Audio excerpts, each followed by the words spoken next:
السلام عليك يا رسول الله.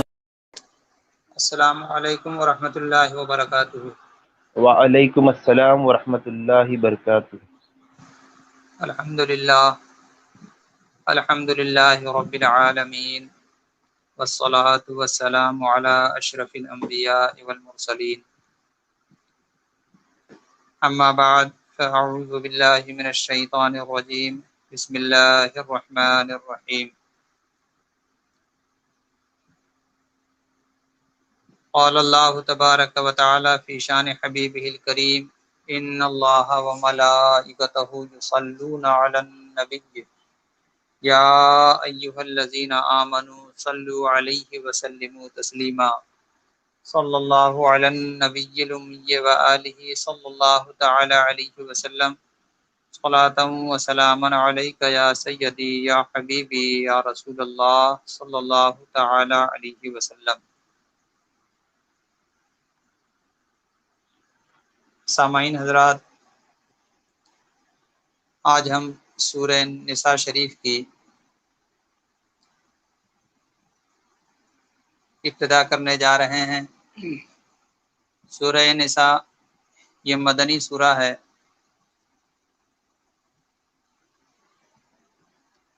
اللہ تبارک و تعالی نے اس میں عورتوں کے حقوق کو بیان فرمایا ہے، اس لیے اس کو سورہ نساء کہا جاتا ہے۔ امرأتن کی جمع جو ہے نساء ہے۔ جو نئے سامعین حضرات ہیں، ہم انہیں اپنا طریقہ بتا دیں کہ ہم صرف اردو ترجمے اور معنی اور مفہوم اور احکام الہی اس سورہ پاک میں کیا کیا نازل ہوئے ہیں، صرف ہم وہی بیان کرتے ہیں، اور وہ بھی اجمالاً بیان کرتے ہیں۔ طریقہ یہ ہے کہ ہم آیات کا ذکر بار بار کرتے ہیں، اور اس میں کیا اللہ کی جانب سے بندوں کو حکم عطا کیا گیا ہے اسی پر صرف گفتگو وہ بھی اجمالاً کرتے ہوئے گزر جاتے ہیں، تاکہ رمضان کے اس مقدس مہینے میں ہم قرآن پاک کو کچھ نہ کچھ سمجھ سکیں، اور اللہ کی جانب سے کیا حکم ہے اس کے بارے میں ہمیں معلومات ہو سکے۔ تو آئیے ہم اس کی ابتدا کرتے ہیں۔ اللہ تبارک و تعالی نے اس مدنی سورہ نساء میں بڑی اہم اور دور رس اصلاحات پر مشتمل احکام کو نازل فرمایا ہے۔ اس صورت میں سب سے پہلے اور سب سے زیادہ توجہ گھریلو زندگی کی خوشگوار معاملات پر توجہ دی گئی ہے، کیونکہ گھر ہی قوم کی خشت اول ہے، گھر ہی وہ گہوارہ ہے جہاں قوم کے مستقبل کے معمار پرورش پاتے ہیں، گھر ہی وہ مدرسہ ہے جہاں اخلاق اور کردار کی جو قدریں اچھی یا بری، بلند یا پست لوح قلب پر لکھ دی جاتی ہیں، ان کے نقوش کبھی بھی مدھم نہیں پڑتے۔ صرف جذبات خواہ کتنے ہی پاکیزہ اور معصوم کیوں نہ ہو، حقائق کا مقابلہ کرنے کتاب نہیں لا سکتے۔ قرآن حقائق کی حیثیت سے دیکھتا ہے، اس لیے گھر کے ماحول کو خوشگوار بنانے کے لیے مبہم نصیحتوں پر اکتفا نہیں کیا، بلکہ اس کے لیے واضح اور غیر مبہم قاعدے اور ضابطے اللہ پاک نے متعین کیے۔ اس صورت میں من جملہ دوسرے مسائل کے عورتوں کے انتہائی اہم اور حساس مسائل زیر بحث آئے ہیں، اس لیے اس کا نام سورۃ النساء رکھ دیا گیا۔ سورہ بقرہ کے بعد بھرپور طریقے پر مسائل کا بیان اس صورت میں اللہ تبارک و تعالی نے فرمایا ہے۔ معاشرتی اور قومی مسائل کے ساتھ تشریعی مسائل اور ہجرت اور جہاد پر سیر حاصل گفتگو، غیر مسلم اقوام کے ساتھ تعلقات کی نوعیت، میراث کے احکام اور کلالہ کا مسئلہ، عقائد پر بحث، منافقین کا تذکرہ اور یہود و نصارہ کے مکروہ چہرے کی نقاب کشائی جیسے اہم موضوعات پر مفصل گفتگو کی گئی ہے۔ تقوی اختیار کرنے کی تلقین کے ساتھ ساتھ سورہ کی ابتدا کی گئی ہے، اور اللہ کی قدرت کا اللہ پاک نے بیان کیا کہ آدم و حوا علیہم السلام کی معجزانہ تخلیق کے بعد بے شمار انسانوں کو اس جوڑے کے صلب سے پیدا کر کے اس سرزمین پر پھیلا دیا۔ اس میں یہ بھی اشارہ ہے کہ ایک ماں باپ کی اولاد ہونے کے ناطے تمام انسانوں کو ایک گھرانے کے افراد کی طرح باہمی اتفاق اور اتحاد کے ساتھ زندگی بسر کرنی چاہیے۔ پھر یتیموں کی کفالت اور ان کے اموال کی دیانت داری کے ساتھ حفاظت کا حکم دیا گیا ہے۔ اللہ تبارک و تعالیٰ نے یہاں پر مہر کی ادائیگی خوش دلی کے ساتھ ادا کرنے کا حکم دیا ہے۔ معاشرے میں ناسمجھ افراد کی نگہداشت اور ان کی مالی سرپرستی کا حکم دیا ہے۔ پھر وراثت کے موضوع پر تفصیلی گفتگو اور تمام وارثوں کے حصے متعین کر کے بتایا گیا ہے کہ وارثوں کے استحقاق کو اللہ تم سے بہتر جانتا ہے۔ وراثت کی تقسیم سے پہلے میت کے قرض کی ادائیگی اور وصیت پر عمل درآمد کی اللہ پاک نے تلقین فرمائی ہے۔ مذکورہ آیات میں احکام خداوندی کو حدود اللہ قرار دیا گیا ہے۔ جو بھی ان حدود کی پاسداری کرے گا وہ ہمیشہ ہمیش کے جنت کا حقدار ہوگا۔ اس کے برعکس جو شخص ان حدود کو پامال کرے گا ہمیشہ ہمیش کے لیے جہنم کی ذلت آمیز عذاب سے دوچار ہوگا۔ حضرات مکرم، میں آپ سے یہ عرض کر دوں کہ ہمارے معاشرے میں وراثت کے تعلق سے بہت زیادہ ناانصافی کی جاتی ہے، اور بچوں میں خاص طور سے بیٹیوں کے ساتھ ناانصافی کا معاملہ اس قدر عروج پر ہمارے معاشرے میں پھیل چکا ہے کہ بیٹیوں کو خاص طور سے وراثت سے محروم کر دیا جاتا ہے، حالانکہ یہ قطعاً ظلم ہے، غلط ہے، اور اس طرح قرآن کے حکم کے خلاف آج ہمارا معاشرہ ایک زمانے سے عمل کر رہا ہے، اور نہ تو اس پر کوئی گفتگو کی جاتی ہے تقاریر میں، اور نہ ہی تلقین کی جاتی ہے۔ نماز، روزے، حج، زکوٰۃ کے تعلق سے تقاریر میں اکثر میں گفتگو سنتا رہتا ہوں، مگر وراثت جو کہ نصف دین کہا گیا ہے، اس حوالے سے ہمارے معاشرے کے اندر بہت زیادہ بے اعتنائی پائی جاتی ہے، اور علماء کرام سے بھی میں التماس کروں گا کہ خاص طور سے اس معاملے پر بھی گفتگو کی جائے تاکہ بچیوں کے حقوق ان تک صحیح طور سے پہنچ سکیں۔ یاد رکھیں، وراثت میں بیٹیوں کا ایک حصہ ہوتا ہے اور بیٹوں کا 2 حصہ ہوتا ہے۔ اگر ان کی والدہ ان کے والد کی وفات کے وقت زندہ تھیں تو ان کو 8واں حصہ دینا پڑتا ہے۔ 8ویں حصے کے بعد پھر جو بچے اس میں بچوں کے درمیان اس طرح تقسیم کی جاتی ہے، اور بہت ساری بھی اس کی صورتیں ہوتی ہیں۔ کلالہ کا بیان الگ ہے کہ جس کی صرف بیٹیاں ہی ہوں اس کے لیے کیا حکم ہے۔ تو یہ مسئلہ اس وقت جو ہے صحیح طور سے سمجھ میں آئے گا جب آپ صحیح طور سے میت کے جتنے وارثین ہیں اس کی تفصیل لکھ کر کے ہمارے مفتیان اعظام یا علماء کرام کو بتائیں، اور ملکیت کتنی ہے اس کی تفصیل اس کے بعد جو ہے تقسیم کر کے وارثین کے حقوق صحیح طور سے ان کو بتا دیے جائیں گے۔ تو اس حوالے سے خاص طور سے ہمیں توجہ دینے کی ضرورت ہے، اس لیے میں نے اس پر تھوڑی سی گفتگو کر دی۔ اللہ تبارک و تعالی نے مذکورہ آیات میں احکام خداوندی کو حدود اللہ قرار دیا۔ جو بھی ان حدود کی پاسداری کرے اس کے لیے دونوں جہاں میں کامیابی، اور جو اس سے روگردانی اختیار کرے گا اسی کے لیے اللہ تبارک و تعالی نے ذلت آمیز عذاب تیار کیا ہے۔ آیت نمبر 16 اور 17 میں اللہ تبارک و تعالی نے قبولیت توبہ کو اصول بیان فرمایا ہے کہ جن لوگوں سے گناہ سرزد ہو جائے اور وہ غلطی کا احساس ہونے پر جلدی توبہ کر لیں تو ان کی توبہ اللہ تبارک و تعالی کے ذمہ کرم پر ہے کہ وہ اسے قبول فرما لے۔ سچی توبہ کی شرائط یہ ہیں کہ گناہ حقیقی پر ندامت اور افسوس ہو، آئندہ نہ گناہ کرنے کا عہد، گناہ کو عملاً ترک کرنے کا مکمل ارادہ، کسی بندے کے ساتھ زیادتی کی صورت میں اس کا حق لوٹایا جائے یا اس سے معاف کرایا جائے۔ پھر بتایا گیا کہ جو لوگ زندگی بھر گناہ کرتے چلے آتے ہیں یہاں تک کہ فرشتہ ان کے سر پر کھڑا ہو کر اور پھر کہیں کہ میں نے توبہ کی، تو ان کی توبہ قبول نہیں اور ان کی کوئی ضمانت نہیں، اور جن کی موت کفر پر واقع ہو جائے تو ان کی آخرت میں نجات کی کوئی ضمانت نہیں ہے۔ اس لیے توبہ کے تعلق سے ہمیں آگاہ اور ہوشیار ہونا چاہیے۔ سید عالم صلی اللہ علیہ وسلم کی سنت کریمہ روزانہ 100 مرتبہ توبہ کرنے کی ہے، تو ہم بھی ذرا سوچیں کہ ہم بھی ہر وقت اپنے گناہوں کے تعلق سے توبہ اور استغفار میں مصروف رہیں، بلکہ نیکوں کا بھی معاملہ یہ ہے کہ وہ نیکیوں کے باوجود بھی ہمہ وقت اللہ تبارک و تعالی سے استغفر اللہ اور توبہ کی جو ہے عرضیاں لگاتے رہتے ہیں، تو پھر ہمارے پاس کون سی ایسی نیکی ہے کہ جس کی وجہ سے ہم بار بار گناہ کرنے کے باوجود بھی توبہ کی جانب رجوع نہیں کرتے ہیں۔ پھر جو ہے ہر توبے کی الگ صورت ہوتی ہے۔ اگر کسی نے کسی کا کوئی مال لے لیا ہے تو جب تک اس کا مال اس کو نہ لوٹائے اس وقت تک اس کی توبہ قابل قبول نہیں ہے۔ اسی طرح کسی نے کسی کی غیبت کی ہے، کسی کو زبان سے تکلیف پہنچائی ہے، تو غیبت جس کی ہے اس سے معافی مانگے۔ جس کو زبان سے تکلیف پہنچائی ہے اس سے جا کر کے معافی تلافی کرے، تب جا کر کے اس کی توبہ قبول ہوگی۔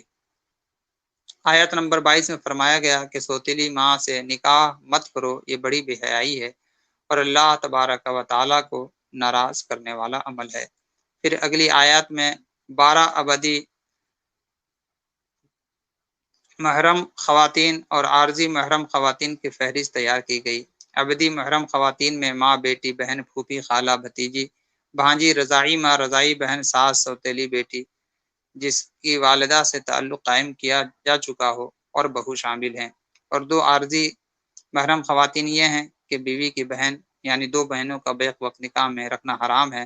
اگر ایک خاتون کو طلاق دیا جائے تو اس سے دوسرے کا نکاح ہو سکتا ہے۔ حدیث شریف میں بیوی کی بہن کے علاوہ اس کی پھوپھی، بھتیجی، خالہ اور بھانجی سے بھی نکاح کی ممانعت آئی ہے۔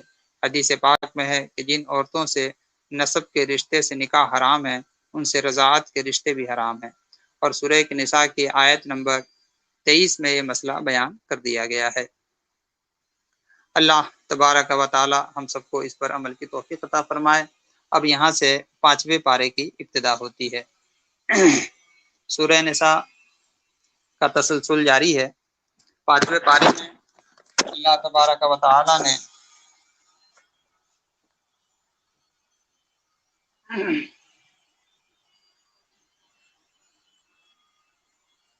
پانچویں پارے کا آغاز اسی بحث کے ساتھ فرمایا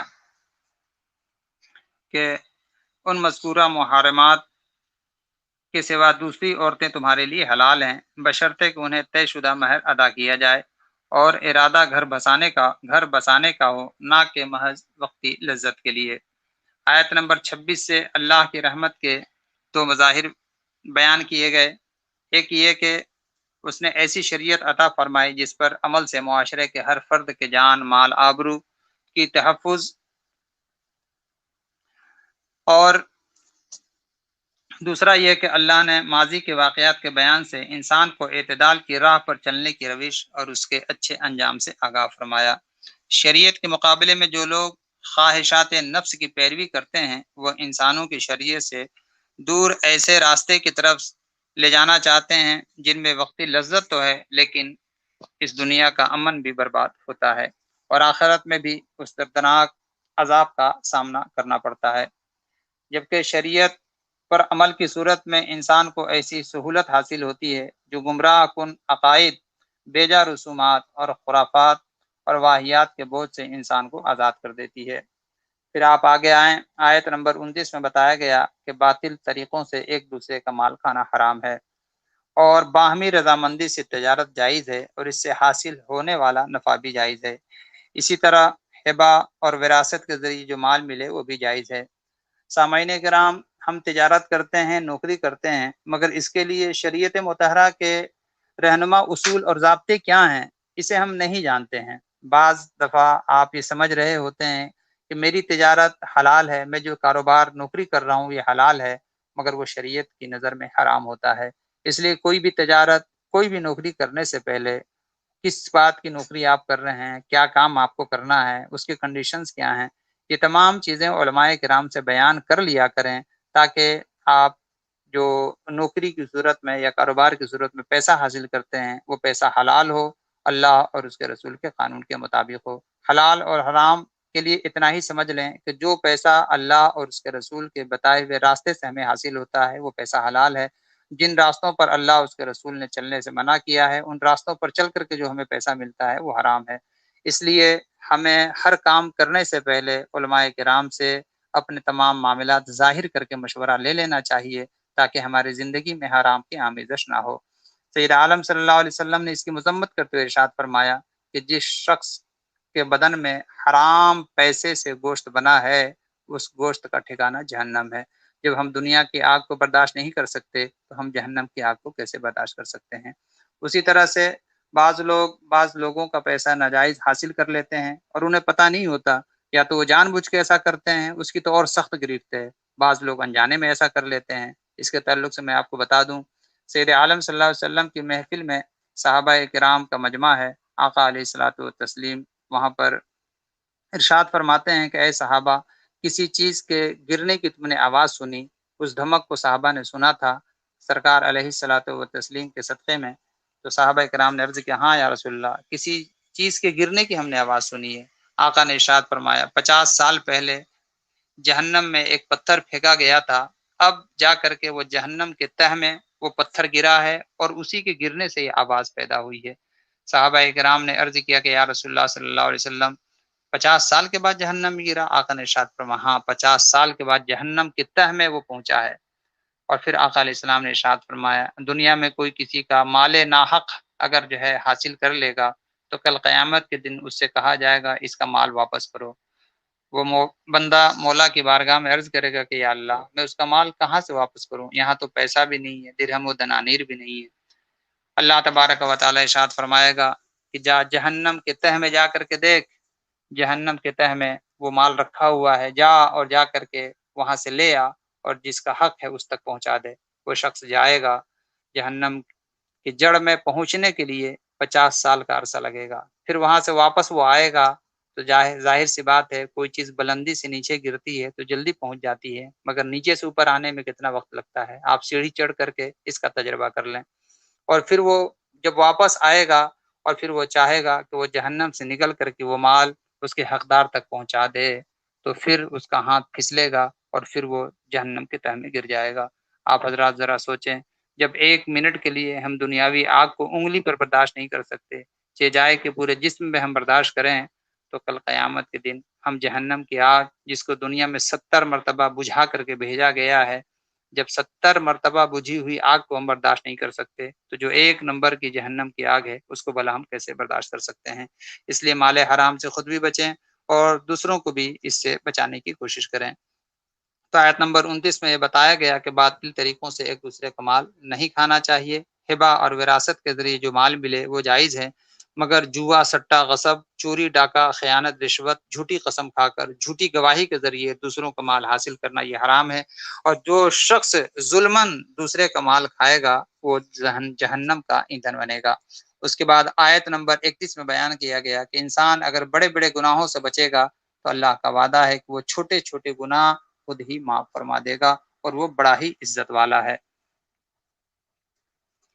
اس میں ہمارے لیے بہت ہی بڑی بشارت اور خوشخبری ہے، لیکن آج معاشرے کا المیہ یہ ہے کہ حلال اور حرام کی تمیز کیے بغیر انسان مال حرام کماتا ہے، اور پھر تعجب ہے اس انسان پر کہ وہ مال حرام سے رزق حاصل کر کے اور پھر اس کو سنت کے مطابق بسم اللہ پڑھ کر کھانے کی کوشش کرتا ہے۔ استغفر اللہ۔ اگلی آیت میں حسد کی ممانعت بیان کرتے ہوئے اللہ تبارک و تعالی نے اپنی حکمت سے کسی کی عزت، کسی کے بلند مرتبے، کسی کی مال کی فضیلت کو دیکھے تو اس کے زائل ہونے کی تمنا نہ کرے، کیونکہ یہی حسد ہے جو کہ حرام ہے۔ آج موجودہ وقت میں ہم اپنی خوشیوں سے خوش نہیں ہیں، مگر دوسروں کی خوشیوں کو جب ہم دیکھتے ہیں تو پھر ہم جو ہے تلملا اٹھتے ہیں اور یہ چاہتے ہیں کہ یہ مال اور یہ دولت اسے کیسے دور کر دیا جائے۔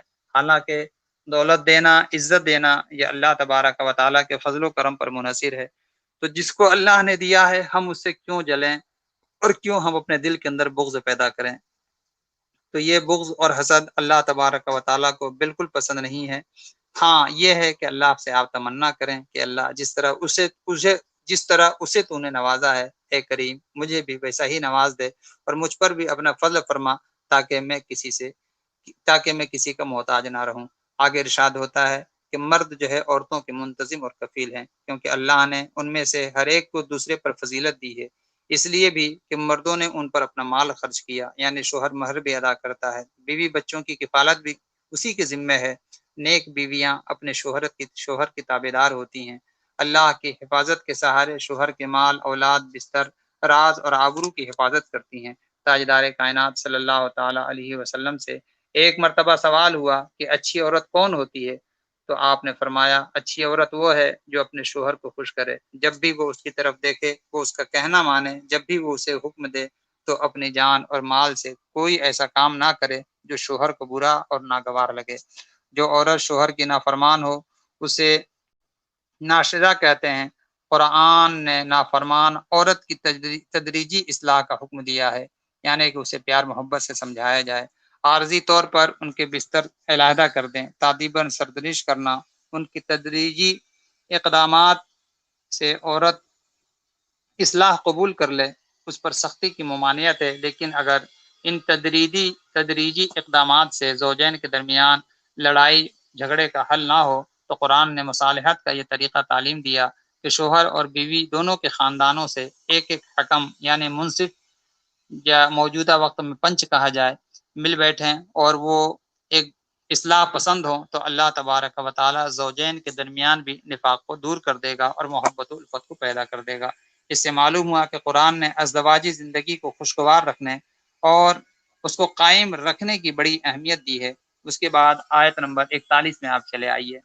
آیت نمبر 41 میں ایک لرزہ دینے والا مضمون شروع ہوتا ہے کہ روز قیامت ہر امت پر اس کے رسول بطور گواہ لائے جائیں گے، اور نبی کریم صلی اللہ تعالی علیہ وسلم اپنی امت نبی کریم صلی اللہ علیہ وسلم کو اپنی امت کے خلاف گواہ کے طور پر لایا جائے گا۔ آپ گواہی دیں گے کہ اللہ میں نے ان تک تیرا پیغام پہنچا دیا اور انہوں نے اس کی شہادت بھی دی تھی، اب ان کی ذمہ داری ہے کہ یہ عمل کیا یا نہیں کیا۔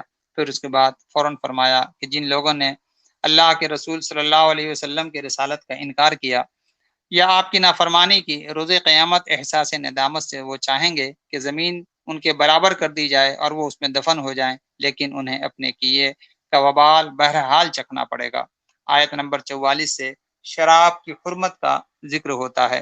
حضرات مکرم، موجودہ وقت میں آج شراب اور دوسرے نشہ آور چیزوں کا استعمال ہمارے معاشرے میں بہت تیزی سے بڑھ رہا ہے، اور حد تو یہ ہو گئی کہ اب نشے کو استغفر اللہ جائز ٹھہرانے کے لیے یہ کہا جاتا ہے کہ یہ صوفیانہ نشہ ہے، تو یہ قلندروں کا نشہ ہے۔ استغفر اللہ رب العالمین۔ میں اس تعلق سے عرض کر دوں، سید عالم صلی اللہ تعالی علیہ وسلم نے فرمایا کل مسکر حرام۔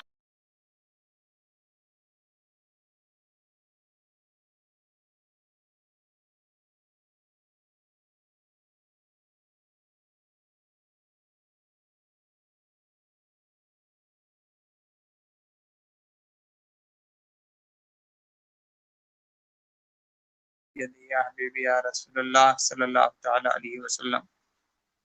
میں یہ عرض کر رہا تھا کہ سید عالم صلی اللہ علیہ وسلم نے ہر نشہ آور چیز کو حرام فرمایا ہے۔ نشہ کرنے کی جو سزا کل قیامت کے دن ہے وہ یہ کہ زانیہ عورتوں کے شرمگاہوں سے ایک بدبودار مادہ خارج ہوگا، اور جو دنیا میں نشہ کرتے تھے انہیں وہ پینے کا حکم دیا جائے گا۔ جب وہ اسے پیئیں گے تو ان کے جسم سے اس قدر بدبو نکلے گی کہ تمام جہنمی ان سے پناہ مانگیں گے، اور اللہ تبارک و تعالی انہیں جہنم کا سخت سے سخت عذاب دے گا۔ حضرت مکرم، دنیاوی چند لمحے کی عیش و عشرت کی خاطر آخرت کی دائمی عذاب کو اپنے گلے میں نہ ڈالیں اور اس سے بچنے کی کوشش کریں۔ شراب کی حرمت کے حوالے سے اللہ تبارک و تعالی نے ذہن سازی کرتے ہوئے فرمایا کہ نشے کی حالت میں نماز کے قریب نہ جانا، تاکہ مدہوشی کے عالم میں تم سے کوئی غلط بات سرزد نہ ہو، نازیبا کلمات منہ سے نہ نکل جائے۔ اس کے بعد جنابت اور تیمم کے بعض مسائل کا ذکر کیا گیا ہے۔ آج ہمارے معاشرے کے اندر جنابت سے یعنی کہ ناپاکی سے پاکی کی جانب غسل کرتے ہوئے کیسے آنا ہے، آج ہماری بہت سی ماں بہنیں بھی نہیں جانتی ہیں، بہت سے مرد حضرات بھی نہیں جانتے ہیں، اور پھر یہ ہے کہ ان کو اس بات پر شرم اتنی محسوس ہوتی ہے کہ وہ کسی سے پوچھتے بھی نہیں ہیں کہ سید عالم صلی اللہ تعالی علیہ وسلم نے کس طرح ہمیں پاک ہونے کا حکم دیا ہے۔ عورتوں کے اندر خاص طور سے یہ بات پائی جاتی ہے کہ عورتیں اس حوالے سے اس قدر جو ہے اپنے فہم کو ترجیح دیتی ہیں کہ انہیں حیض کے جو مسائل ہیں، نفاس کے جو مسائل ہیں، یہ انہیں پتہ ہی نہیں ہے۔ نفاس کے حوالے سے یہ ہے کہ جب تک 40 دن نہ گزر جائیں کوئی عورت پاکی نہیں ہوتی ہے، ایسا نہیں ہے۔ بچے کی ولادت کے بعد جب خون آنا بند ہو جائے اسی دن سے عورت پاک ہو جاتی ہے اور اس پر نماز پڑھنا فرض ہے، یہ جان لیں آپ اچھے طریقے سے۔ اسی طرح حیض کے جو مسائل ہیں، جب خون آئے تو وہ جو ہے نماز چھوڑ دے، اور پھر جب خون آنا بند ہو جائے تو پھر وہ نماز شروع کر دے۔ اور اس کی جو زیادہ سے زیادہ مدت ہے وہ 10 دن ہے۔ 10 دن کے بعد بھی اگر خون آنا بند نہ ہو تو اب 10 دن کے بعد سے اس پر نماز معاف نہیں، بلکہ 10 دن کے بعد سے 10ویں دن سے وہ نماز پڑھنا شروع کر دے۔ وہ جو ہے بیماری کا خون ہے اور اس پر نماز اب معاف نہیں ہے۔ مگر یہ وہ مسائل ہیں جو ہماری ماں بہنیں نہیں جانتی ہیں اور ان کو پتہ بھی نہیں ہے، اور وہ یوں ہی بس جیسا جو بتا دیتا ہے یا ان کی بڑی بوڑھیوں نے جو بتا دیا اسی پر عمل کرتے ہوئے قرآنی احکام کی خلاف ورزی کرتی ہیں، اور اللہ اور اس کے رسول کے جانے اور انجانے میں حکم کے خلاف ان کی زندگی گزرتی ہے۔ تو اس حوالے سے بھی ہمیں بہت زیادہ غور و خوض کی ضرورت ہے۔ تو اللہ تبارک و تعالیٰ نے یہاں پر ہمیں پاک ہونے کا حکم دیا ہے۔ اب آیت نمبر 44 سے شراب کی حرمت کے حوالے سے ذہن سازی کرتے ہوئے اللہ تبارک و تعالیٰ نے اس کو بھی حرام فرمایا اور آگے جو ہے ہمیں پاک ہونے کا حکم دیا۔ اس کے بعد ایک واقعے کی طرف اشارہ ہے کہ ایک منافق اور ایک یہودی میں اختلاف ہوا۔ حضور اکرم صلی اللہ تعالیٰ علیہ وسلم نے دلائل کی روشنی میں فیصلہ یہودی کے حق میں دے دیا۔ منافق نے حضرت عمر سے انصاف مانگا، انہوں نے اسے قتل کر دیا۔ جو شخص رسول خدا صلی اللہ تعالیٰ علیہ وسلم کے فیصلے کو انصاف کے منافی خیال کرے، انصاف کا تقاضا یہ ہے کہ اس کو زندگی کی قید سے آزاد کر دیا جائے۔ اس پر قرآن کریم نازل ہوا کہ تمہارے رب کی قسم، وہ شخص ایمان سے خالی ہے جو اپنے اختلافات میں آپ کے فیصلے کو بلا چوں و چرا تسلیم نہ کرے۔ اللہ اکبر۔ حضرات مکرم، یہ آیت کریمہ بھی ہمارے لیے قابل توجہ ہے کہ ہم اس پر غور و فکر کریں کہ سید عالم صلی اللہ تعالیٰ علیہ وسلم کا فرمان در حقیقت یہ خدا کا فرمان ہے، اور جو نبی کونین صلی اللہ علیہ وسلم کے فرمان کو بلا چوں چورا تسلیم نہ کرے، قرآن نے اسے منافق کہا ہے، وہ صاحب ایمان ہرگز نہیں ہے۔ آیت نمبر 60 سے لے کر کے 63 میں منافقین کی اطاعت رسول سے گریز کی مجرمانہ روش اور ان کے مکروہ چال اور دو رخے پن کا ذکر کیا ہے۔ وہ اپنے تنازعات کے فیصلے معلم کائنات صلی اللہ علیہ وسلم سے کرانے کے بجائے یہود سے کراتے تھے۔ انہیں پتا تھا کہ یہود کی عدالتیں منمانہ فیصلہ پیسے لے کر کے کر دیا کرتی ہیں۔ کہ ان سے کہا جاتا ہے کہ آؤ قرآن کی طرف اور اللہ کے رسول کی طرف، تو اللہ کے رسول کی طرف آنے سے کتراتے ہیں۔ ہاں، جب کوئی مصیبت آتی ہے تو پھر رسول کریم صلی اللہ علیہ وسلم کے پاس بھاگے ہوئے آتے ہیں اور اپنے مخلص ہونے کی یقین دہانیاں کراتے ہیں۔ اللہ سبحانہ و تعالیٰ جانتا ہے کہ ان کے باطن میں کیا ہے، اس لیے نبی کریم صلی اللہ علیہ وسلم کو وصیت کی گئی کہ انہیں زیادہ اہمیت نہ دیں اور انہیں فیصلہ کن انداز میں نصیحت کریں تاکہ یہ منافقانہ روش ترک کر کے کسی ایک طرف یکسو ہو جائیں۔ موجودہ دور میں انکار سنت کی فتنے کی گمراہی بھی یہی ہے کہ وہ قرآن سے رہنمائی لینے کو تیار ہیں لیکن سنت رسول کو حجت تسلیم کرنے پر آمادہ نہیں ہیں۔ حضرات مکرم، اہل حدیث اور اہل قرآن خاص طور سے آپ دیکھیں گے کہ ان کا طریقہ یہی ہے جس کو قرآن نے بیان کیا ہے۔ اس کے بعد اہل ایمان کے لیے ایک ایمان افروز نوید ہے، اور یہ آیات طاعت رسول کے موضوع پر انتہائی تاکیدی اسلوب رکھتی ہے۔ اللہ عز و جل نے ارشاد فرمایا کہ ہم نے ہر رسول کو صرف اس لیے بھیجا کہ اللہ کے اذن سے اس کی اطاعت کی جائے، اور جب یہ اپنے جانوں پر ظلم کر بیٹھیں تو اے رسول یہ آپ کے پاس آ جائیں اور اللہ سے اپنے گناہوں کی بخشش مانگیں، اور رسول بھی ان کے لیے دعائیں مغفرت کریں، تو یہ ضرور اللہ تبارک و تعالیٰ کو بہت توبہ قبول کرنے والا پائیں گے۔ یعنی رسول خدا صلی اللہ علیہ وسلم کے وسیلے سے اللہ سبحانہ تعالیٰ سے استغفار کیا جائے تو اللہ تبارک و تعالیٰ اسے رد نہیں فرماتا ہے، اور یہ وسیلہ مغفرت آج بھی الحمدللہ صرف مسلک اعلیٰ حضرت پر چلنے والوں کو حاصل ہے۔ حضرات مکرم، آج وسیلے کے تعلق سے بار بار یہ کہا جاتا ہے، خاص طور سے ایک بندر نما شخص ہے جس کو ذاکر نائک کہا جاتا ہے، وہ شخص یہ کہتا ہے کہ وسیلہ یہ حرام ہے اور وسیلہ جو ہے نہیں اختیار کرنا چاہیے۔ تو میں آپ کو یہ بتا دوں کہ وسیلہ اگر اللہ تبارک و تعالیٰ کو مقبول نہ ہوتا تو اللہ تبارک و تعالیٰ کبھی بھی اس طرح کے آیات کو قرآن پاک میں نازل نہ فرماتا، بلکہ مشہور ہے کہ حضرت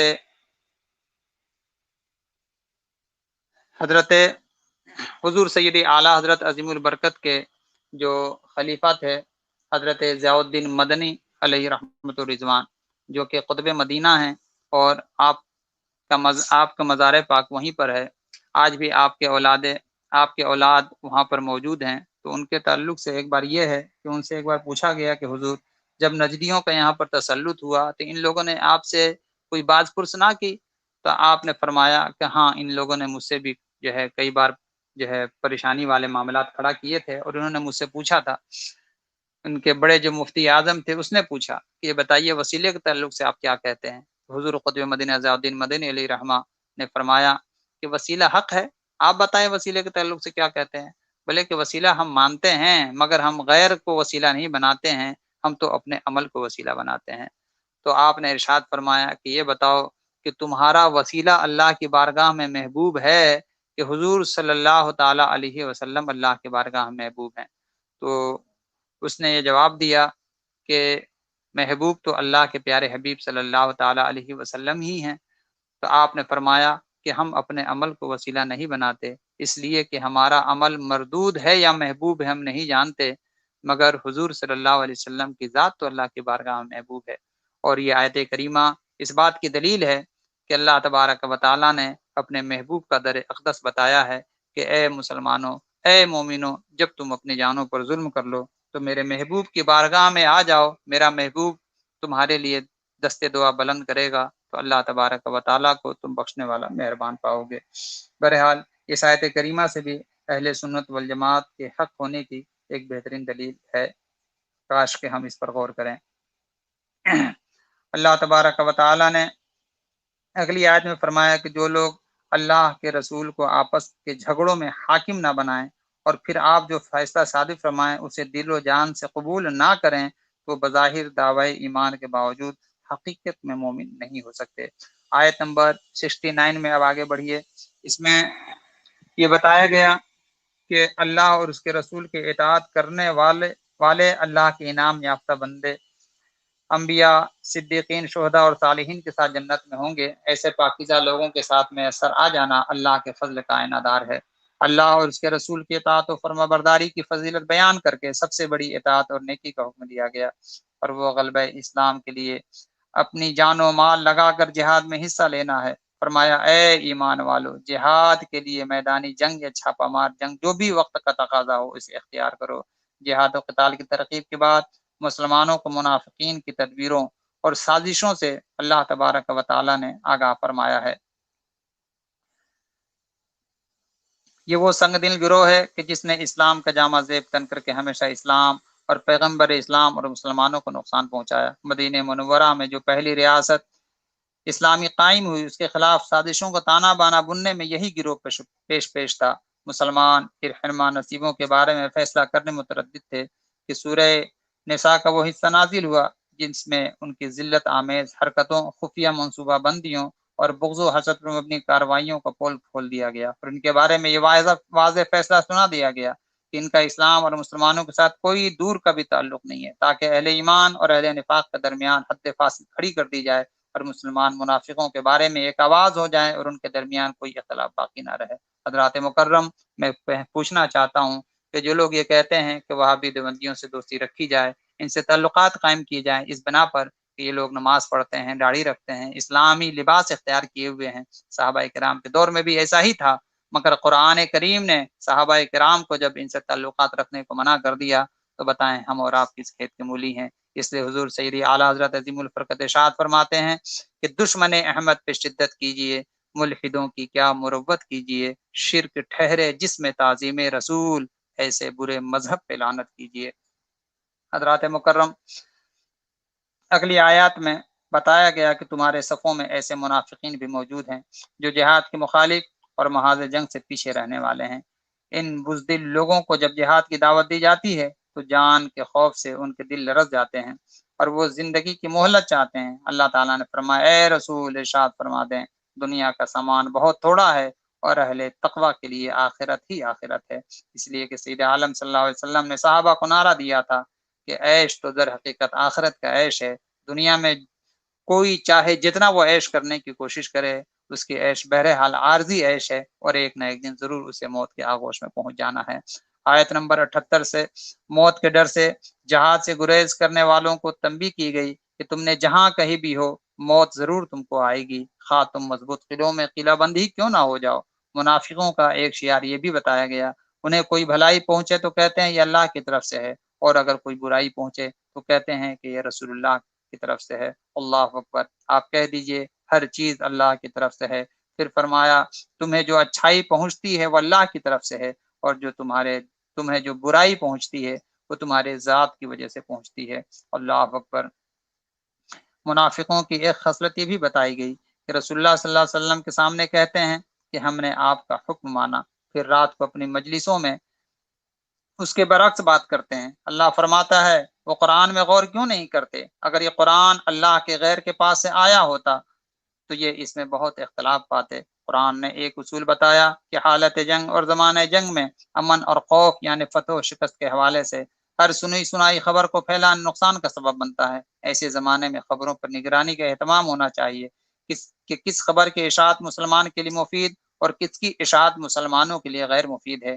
اسے آج کل کی اصطلاح میں یہ کہتے ہیں کہ یہ حکومت کا آپ جو ہے اندرونی معاملہ ہے، یہ خفیہ باتیں ہیں اور اس کو ہرگز دوسروں تک نہ پہنچایا جائے۔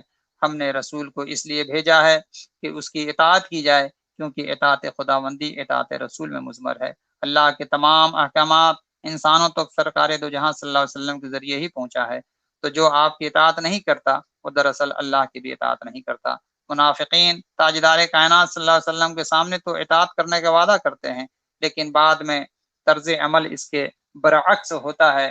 اللہ تعالیٰ ان کی تمام باتوں اور حرکات کو محفوظ کر رہا ہے۔ ان قریب وہ اپنی اس روش کا بدلہ پا کر کے رہیں گے۔ اس کے بعد قرآن کریم میں غور و خوض کی دعوت دیتے ہوئے اس کے حق و صداقت پر مبنی ہونے کی یہ دلیل ہے کہ اس میں کوئی تضاد اور اختلاف نہیں پایا جاتا، اور جتنا انسان کے اندر اترتا جاتا ہے انسان کے باطن کو قرآن ایمان اور یقین سے منور کر دیتا ہے۔ پھر معاشرے کا امن سکون تباہ کر دینے والی بدترین عامل اور افواہ ساز کی مذمت کرتے ہوئے اس کے سد باب کا طریقہ بیان کیا گیا کہ متعلقہ شخص سے رابطہ کر کے تحقیق کر لی جائے۔ آج عموماً ایسا ہوتا ہے کہ کہہ دیا جاتا ہے کہ فلاں شخص نے تمہارے بارے میں ایسا کہا، اور ہم اس کو سچ مان کر کے اپنے دل میں یقین کر لیتے ہیں۔ حضرات مکرم، ہم قرآن پر عمل کرنے والے مسلمان ہیں، ہمیں یہ چاہیے کہ ہم اگر کسی سے کوئی بات سنیں، کوئی آ کر کے کہے کہ فلاں شخص تمہارے بارے میں ایسا کہہ رہا تھا، تو قرآن کا حکم یہ ہے کہ اس شخص سے خود جو ہے رابطہ کر کے پوچھو کہ کیا آپ نے میرے تعلق سے ایسی بات کہی ہے۔ اللہ اکبر۔ ہمیں قرآن کس طرح صاف ستھری زندگی گزارنے کی جو ہے ترغیب دے رہا ہے، تاکہ اگر کوئی بات غلط ہو تو اس کا سد باب ہو سکے۔ اللہ اکبر۔ کیونکہ جب ایسا ہم کریں گے تو جو افواہیں ہیں وہ اپنی موت آپ مر جائیں گی، اور اگر دین کی کوئی بات سامنے آئے تو رسول اکرم صلی اللہ علیہ وسلم اور آپ کے لائے ہوئے دین کے ماہرین سے رجوع اور تحقیق کے بغیر اس پر عمل نہ کیا جائے۔ آج کل عموماً ایسا ہوتا ہے کہ ہم کوئی بھی بات سن لیے، فلاں حدیث میں ایسا لکھا ہے، واٹس ایپ پہ آ گیا فلاں جگہ ایسا لکھا ہے، فیس بک میں آ گیا فلاں جگہ ایسا لکھا ہے۔ یہ بتاؤ کہ اگر فیس بک واٹس ایپ یہ تمام چیزیں ہوتی تو پھر کیوں کہا جاتا کہ فاسألوا اہل ذکر ان کنتم لا تعلمون، تم اہل ذکر سے پوچھو اگر تم نہیں جانتے ہو۔ یہ ہمیں قرآن نے ترغیب دی ہے، اس کا ہمیں حکم دیا ہے، مگر کیا ہم اس حکم پر عمل کرتے ہیں؟ بس جس نے جو کہہ دیا، فلاں آپا نے تقریر میں یہ کہا تھا، چاہے وہ دیوبندیہ ہی کیوں نہ ہو، چاہے وہ مودودیہ ہی کیوں نہ ہو، چاہے وہ جماعت اسلامی کی مبلغہ ہی کیوں نہ ہو، بس جس کی جو باتیں ہم نے سنی اس پر یقین کر لیا۔ حضرات مکرم، علماء کرام کو اللہ تبارک و تعالیٰ نے نبیوں کو وارث بنایا ہے، ہم انہیں ڈھونڈیں جو اہل حق ہیں، جو علماء ربانیین ہیں، ہم ان کے قریب پہنچے، اور جب ان کے قریب پہنچیں گے تو ضرور کامیاب ہوں گے۔ جب ایک کتا اصحاب کہف کے پاس پہنچ کر کے جنتی ہو سکتا ہے تو رحمت عالم صلی اللہ علیہ وسلم نے فرمایا کہ میرے امت کے جو اولیاء ہیں وہ بنی اسرائیل کے انبیاء کے مثل ہیں، تو بتائیں جب ہم علماء ربانیین کے پاس پہنچیں گے تو ہم جنتی کیوں نہیں ہو سکتے ہیں؟ قرآن نے جو رموز اور نکات ہمیں عطا کیے ہیں ہم اس پر عمل کرنے کی ضرور کوشش کریں۔ تو کوئی اگر دین کی بات آپ کے سامنے لائے، آپ اس پر تحقیق کریں اور بغیر تحقیق کے اس پر عمل نہ کریں۔ جہاد کے لیے ہر شخص کو چاہیے کہ وہ دوسروں کو حتف تنقید کے بجائے اپنے آپ کو پیش کرے، دوسرے مسلمانوں کو جہاد میں شریک کرنے کی ترغیب دے۔ یہی وہ راستہ ہے جس سے کافروں کا زور توڑا جا سکتا ہے۔ اللہ بڑی طاقت کا مالک ہے اور دشمنان اسلام کو عبرت کا نشان بنا سکتا ہے۔ آیت نمبر 86 میں معاشرتی آداب بتائے گئے ہیں کہ جب تمہیں کسی لفظ سے سلام کیا جائے تو تم اس سے بہتر الفاظ میں اس کو جواب دو۔ پھر اس کے بعد کسی بے گناہ کے قتل کی صورت میں دیت کی ادائیگی کا ضابطہ بیان کیا گیا ہے۔ کسی مومن کی ناجائز قتل کی صورت میں دائمی جہنم ہونے کی وعید بیان فرمائی گئی ہے۔ یہاں پر مسلم شریف کی ایک حدیث مجھے یاد آتی ہے، سرکار نے ارشاد فرمایا کہ من ازل مسلم فقط ازانی ومن قتل المسلم فقط کفر۔ جس نے کسی مسلم کو ایذا پہنچائی اس نے مجھے ایذا پہنچائی، اور جس نے کسی اہل ایمان کا قتل کیا اس نے کفر کیا ہے۔ اہل ایمان کو تکلیف دینے سے اور ایذا دینے سے پہلے تمام مسلمانوں کو سوچ لینا چاہیے کہ کسی مسلمان کو تکلیف دینا در حقیقت نبی کونین صلی اللہ علیہ وسلم کو تکلیف دینا ہے، اور جس نے نبی کو ایذا پہنچائی اس نے خدا کو ایذا پہنچائی، اور جس نے خدا کو ایذا پہنچائی اس کا ٹھکانہ جہنم ہے۔ تو کسی کو تکلیف دینے سے پہلے سرکار کی اس حدیث پاک کے مفہوم کو اپنے ذہن میں آپ ضرور رکھیں۔